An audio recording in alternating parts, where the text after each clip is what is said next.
We're back here. The Triple Radio Show on Alternative Media, Psychedelic Masturbation. Your boy Will Be Key. Will Be K. Damn. Oh my God. See, there is somebody else here. That's the K and kettle. The word key threw me off for a second. Sorry about that.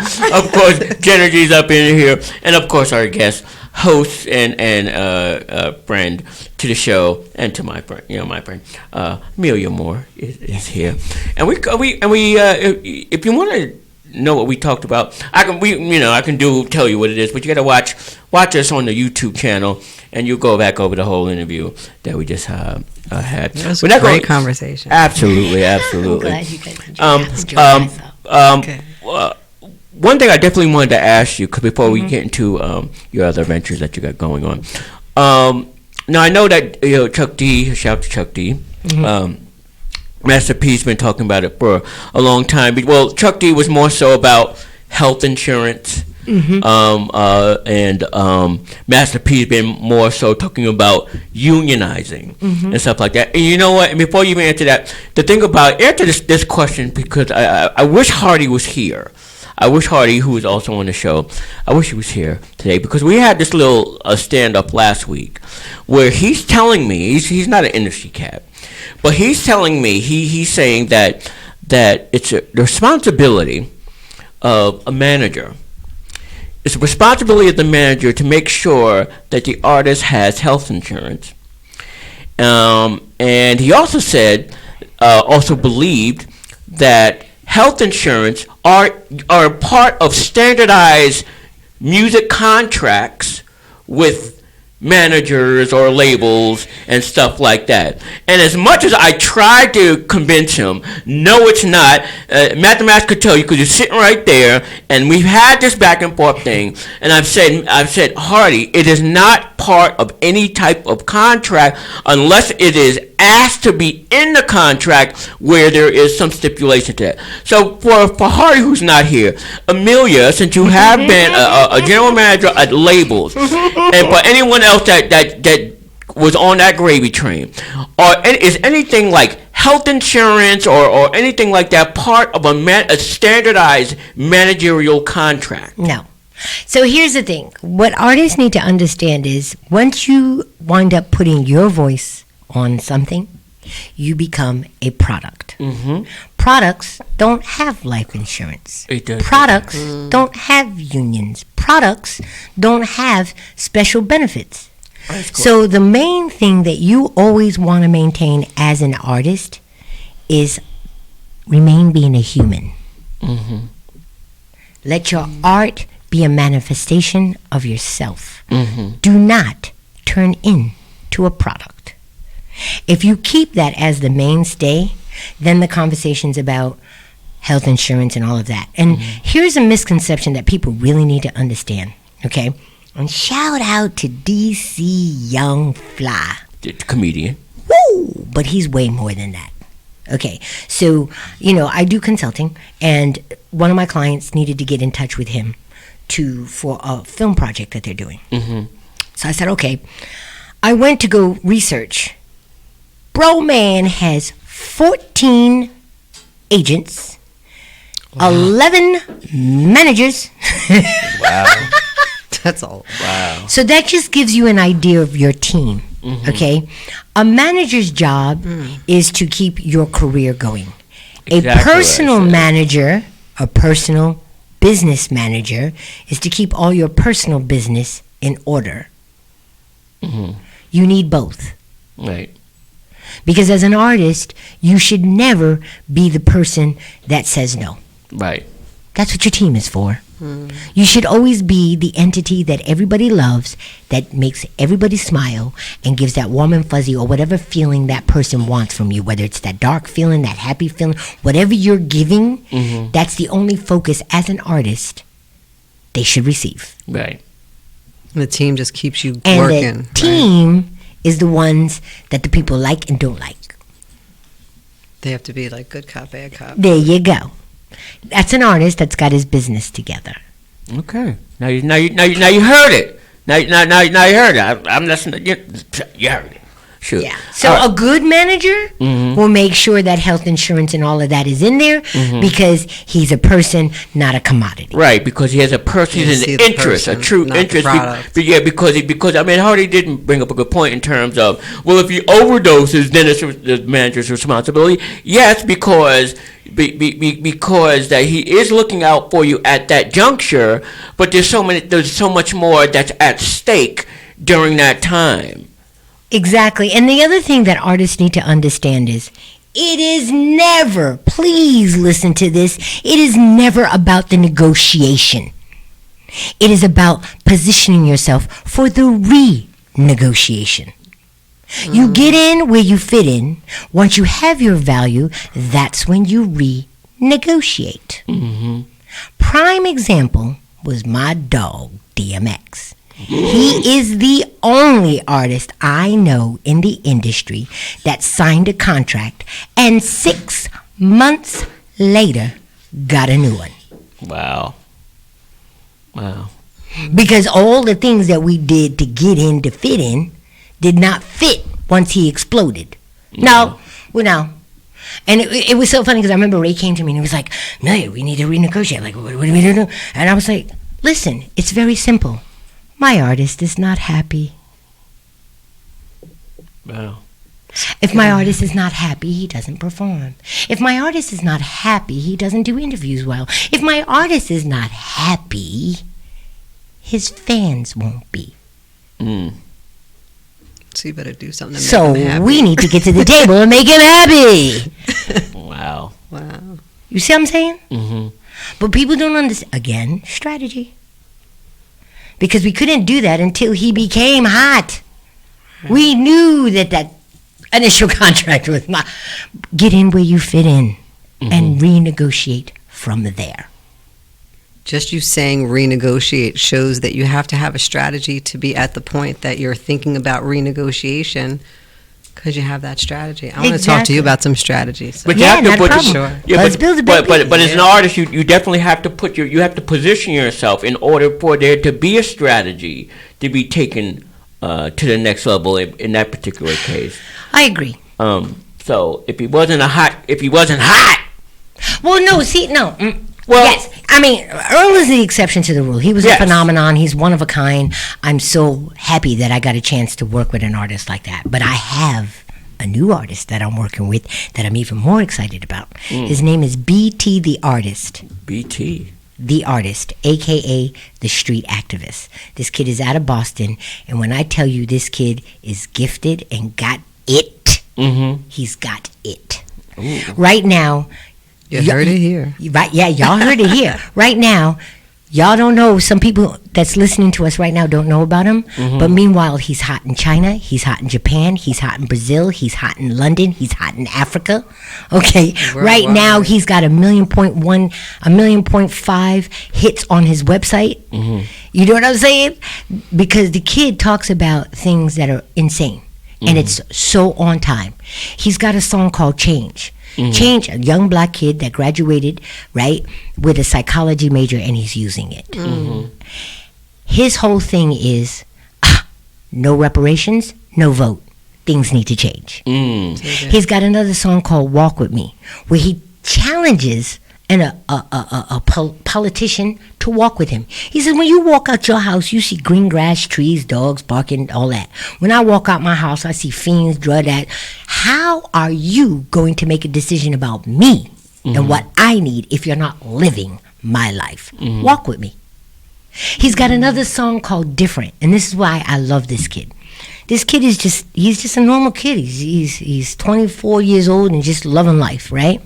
And he said, listen, I'm not saying I'm better, right? But I don't sag my pants.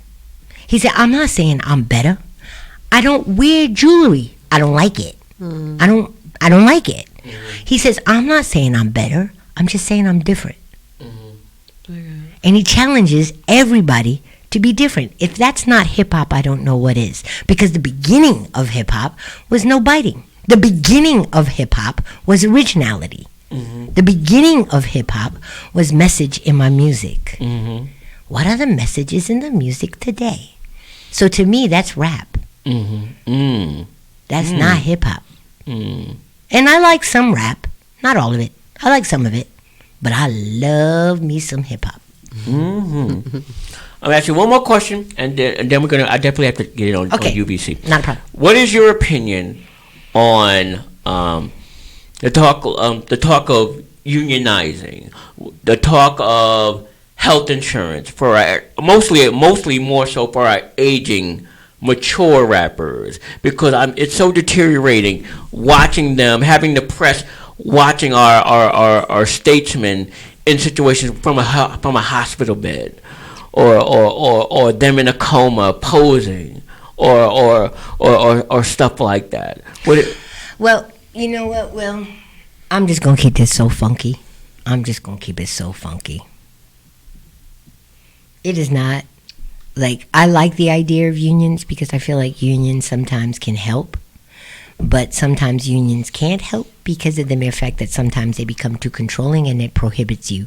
You know, like sometimes you'll do an event in a union building, and to plug in a plug, for you to plug a plug into the outlet, you can't do that because it's a union building. Okay. So you now have a person. That person gets charged. We get charged $35 to $50 for that person to take a plug and plug it into the wall. Okay. That's not good for union. That kills the business. Okay. Spreads the money thin. It seems. Yes. Well, no. It does. It just hoards things to the point where something, and it's for isolation, because when you have the union, somebody who's can't pay those prices is already X'd out the game because it's a union building. You see what I'm saying? So my whole thing is, this is where I feel we are going completely wrong. Financial literacy. I believe, this is just my belief, and if I ever in the position, I'm going to make sure this happens, okay, if I have my own label. Any artist that I sign, part of that criteria is you must go to a financial literacy class. I don't want you telling me later that you didn't know. I'm going to teach you before you get the money, so you know what to do when you get the money. Because what happens to a lot of these people is they think that the money never dies. And as soon as your career is over, you don't even know when it happens. It just happens. And you're not prepared. And unless you had the right team, you will never be prepared. Because one thing that I don't like about this business is we are great at nurturing you how to get to the top of the mountain. But there is no support to help you climb back down. Because we'll let you. We'll advance you. We'll give you. We'll let you go ahead and take on the debt. We'll go ahead and advance you. We'll go ahead and keep letting you up until that point where it's time to recoup, and we'll we'll watch you fall as you pay us back. And you're right, and at the same time, as I said last week, we're just getting on to learning how to get our masters back, getting our shit back. We're just getting that back, but we're still so behind in other things that we could have been entitled to. Yeah, but you know what? Here's the thing that really drives me crazy, though, because if you look at Uncle Luke, he owned his masters from the beginning. When you look at Baby and them, they've owned their masters from the beginning. So again, this is the information age. There's no reason why people don't know things other than they're not doing their homework. So you can't blame anybody else but yourself. Yep. If you was to jump into a car and never drove a car before, it behooves you to learn how to work the car. Well, if you're jumping into the music industry, it behooves you to learn the damn industry. Yep. It's a business. Yep. It's not just all the hoopla. That's part of the game. And you know what? I didn't even realize how different the lifestyle was until I went home. And I wasn't in the bubble. Because it's a different kind of life. It's different criteria. It's different standards. It's different definitions of what is cool. as opposed to the everyday life. You know what I mean? That people emulate and idolize. Yeah. That we created. Yeah, we created. But you don't realize what you're doing until, or I didn't, So you step away until I from it. stepped away. And I'm in a small little hometown, and this little kid comes over to me and says, "Yeah, I'm gangster." Negro, please. Yep. No, you're not. And And that wasn't even our message. Our message wasn't about being gangster. Our message was you can do and be anything you want to be and go anywhere you want once you put your mind to it. That was Rough Riders' message and still is. You know. Well, 'cause I know we're pressed for time. Now, Yeah. now I know I definitely wanted to touch on some ventures that you got going on. Yeah. One of the things I know about, I noticed you with the UBC hat on. You be seeing us. Hey. Tell us more about UPC and how you Shout out to the whole UBC team. I'm so excited. This has been like almost a 10-year grind. I have watched my mentor and my dear friend Peggy Dotson build this empire from nothing. She now has a network that's going to get ready to debut on Hulu, on Roku, on Comcast. We're getting ready to launch commercials where you'll be seeing us, right? And the whole preface, why I'm so gun-ho on UBC is because we're talking about telling our stories. As a journalist, I see so many stories that don't get told. And I'm like, why? You know, because it doesn't fit into that cookie cutter. She's created a whole nother kitchen. That's going to be baking cookies and telling stories and doing all kind of stuff that you wouldn't even imagine a black woman is doing. And I'm just so excited about it. So everybody, please go to ubctvnetwork.com, join our email list. We're going to get ready to do a whole bunch of stuff, and it is What does it exciting. stand for? Urban Broadcast Company. So what's pretty much the foundation of stuff that you're going to be Okay, releasing to the public? oh gosh, we've got a wine show. We've got my show called The Listening Room. And basically when you listen, you learn. And so basically it's kind of like what we're doing here. We're talking about the business, and we still haven't finalized all of it. I mean, I would love to right now it's about taking our veterans and really tapping into their knowledge. But I would love to take the veteran and a neophyte and put them together.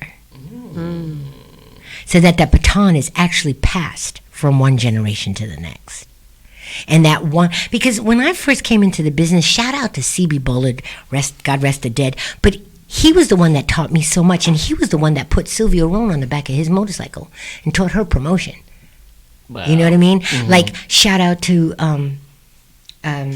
Cecil Holmes, shout out to Buzz Willis. These are all greats and legends that sat me down and was like, young lady, you need to learn this business because you're green, you're good, but you're green. You know, and CB taught me something that I will always hold, and I tell everybody this anytime I get a chance. In this business, there's only two things you don't sacrifice for nothing or nobody. That is your reputation and your opinion. For nothing or nobody. The reputation part, I definitely understood, but the opinion, expound on the opinion though. Because he said, you know, first of all, I believe opinions are like assholes. Everybody got out of it. And most of the time, what comes out of your butt is nothing but shit. Right. So Right. there it is. But the value in that is when your opinion is right on point and you just don't voice it for the sake of going with the others, and now they're going down the wrong road, you just sacrificed your opinion. And you cost the company thousands of dollars. Because had you said it before we launched the campaign, we would have been saving thousands of dollars. So your opinion is valuable. Speak up.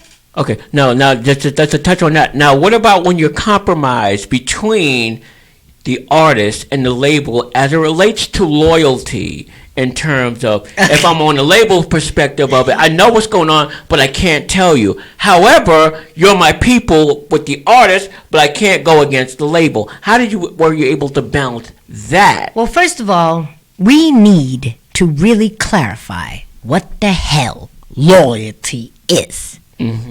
Because to me, I've learned over the years that that's a catchphrase that cripples you. Loyalty is only loyal if that person is loyal to you. If that person is not loyal to you, why should you be loyal to them? That is correct. In this game, they love that line. But that's the line to coerce you to do something that spiritually and essentially you know you shouldn't be doing. So go back to C.B. Bullard. Do not sacrifice your reputation or your opinion for nothing or no one. So when you, and I've been in those positions millions of times. So what you do is you find that middle ground.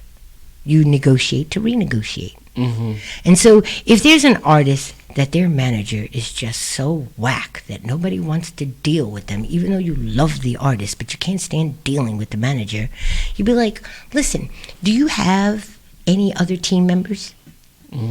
That's how you do it. You don't say that your manager's messed up, but you ask him, do you have any other team members? That's going to make him think, why'd you ask me, did I have any team members? No, it's just a question. If you didn't get that clue, boo-boo, I don't know what to tell you. You're not on top of your game. Because if somebody is asking you, do you have another team member, and you're dealing with your team member, what is that telling you? Right, if you don't want to be dealing with them. Hello. So you just told them without telling them. So you were remaining loyal to the label. But then if that artist you really love and want to see them succeed, you just remained loyal to the artist as well. Strategy. I like it. Amelia, where can people find you? Please, everybody follow me at Amelia Is More, because I'm more than what you bargained for. And that's my name, AMELIAISMORE. I thought it was 2 O's. My last name is 2 O's, but my stage name is Amelia Is More, because I'm more than what you bargained for. Absolutely. You definitely are. Thank you. For the artists that are looking, I am taking on 2 more clients. So please, if you're interested in wanting to work with me, my email is thebuzzbuilder, because I get your buzz up, no doubt, at gmail.com. Is there a criteria for the type of artist that you're looking for before they start? I want you to want it more than me. If you don't want it more than me, get out of my office. Get out. That's real. Fast. Because I'm not babysitting. I'm not hand-holding. I'm not doing that. If anything, I want an artist that I'm like, whoa, slow down, Sonny. Or yeah, that was a great idea. Now let's apply it here. You understand what I'm saying? I want you to want it more than me, but I don't want you to be insane with it. Because bottom line, this is a business. It's a business of relationships. And for those artists that wonder what happens to those artists that can never get up after they fall, it's probably because while they were rising, they did such messed up stuff that everybody, when they see them fall, this industry is really funny. It is. Because I've watched artists that get to the top of the mountain and all of a sudden they start falling, and people love them so much because they were so cool and so sweet and so beautiful that they catch them. Oh, no, wait, can't fall down. I'm going to save you. Okay? It's not their job. It's not their obligation. But that's the loyalty and the love. But whereas I've watched people, after that artist got to the top of the mountain and they were a pain in the ass and they drove you crazy and they just insane. When they start falling, you're like, oh, bottom Move out of the way so you can fall. Like, oh, I can't clear do the that. pathway. And then you hear them go, oh. Damn. Yep, damn. And when you're a veteran in this business, you know this. You know this cycle. And so you wait. Just watch it happen. And it's real. It is. It's very real. This is a business. And I wish I would. I honestly So wish I did the see last that. thing I want to talk about is my book, because I'm about female empowerment. Hooah. Yes. In 96, a girlfriend of mine, shout out Saida Brown, she... I was going to say Saida Garrett. Yeah. Same person? No. Oh, no. I didn't think so. She changed her name? Saida Brown. Okay. Saida was the former president of the United Nations Women's Organization at the UN. She's an amazing realtor, but prior to that, she used to work in the music industry. And dear friend of mine. And we did a book called 99 Tips to Transform Your Business Today. And we took 99 women in business, 96 women in business, and we made them all give tips. Well, while we were having that conversation, I was like, you know what? They're CEOs. They're all female executives. They're CEOs. And she was like, CEO. She loved that term. Shout out to Vicky, because I don't know, she must have been in the same aura as us. But years later, she started CEO World. And so I wrote a book, CEO versus CEO. It's SHEEOVSCEO.com. And that is to help women understand that it's about positioning and strategy to succeed in this business. And the versus is not about a competition. It's about communicating better with my brothers, because I love my brothers. But sometimes y'all do some stuff to us as females that we sit there and we go, really? So so I'll give you this, because I got to go, because I know that's my phone. But it's about redefinition too, because I feel like some of the definitions that we as women take is not right. One of them, I used to be called it all the time because I was a tough cookie and I didn't bend, and that's the bitch. But to me, I would tell people, before you call me a bitch, understand what you're saying to me. You're saying to me that I'm beautiful, intelligent, talented corporate hustler. Yeah, I'm a bitch. Yeah, I'm that. And I'm a badass bitch. Okay? Holla at your girl. I love that. That's a tip of the iceberg of the book. I mean, I got 4 different categories for men, because we as women, we don't sift our men. Guys give us labels all the time. I love y'all, but you do. All the time. But we don't do that. We as women, we'll be like, oh yeah, no, he's nice, he's cute, he's sweet, he's busy, he's crazy, he's this. That's about it. Right. But when it comes to the business, we don't look at them from a business perspective. They do it all the time to us. Yeah. So I said, there's the emperor, but be careful of the false emperor. There's the enforcer, but be careful of the false enforcer. There's the egghead, and we all know who the egghead is. He just doesn't like you because you're female, but there's a way of dealing with him. Like product managers, female product managers have a problem because they'll be the only female in the group, and they gotta present something, right? But if you've got that egghead in the room, you already know he's gonna hate. So what you do is you say, Paul, I know you're not going to like my presentation, but give me 5 minutes to present it to everybody else, and I'll give you the floor. So what happens is he no longer can just simply say, I don't like it. Right. He has to quantify it now, because I already said you wasn't going to like it. Hater. And then what the other strategy or the other positioning about that is, any other man in the room knows that I shouted out Paul.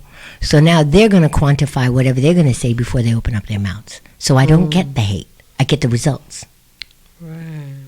Because in one move, I made everybody focus on the project. Not me. Strategy.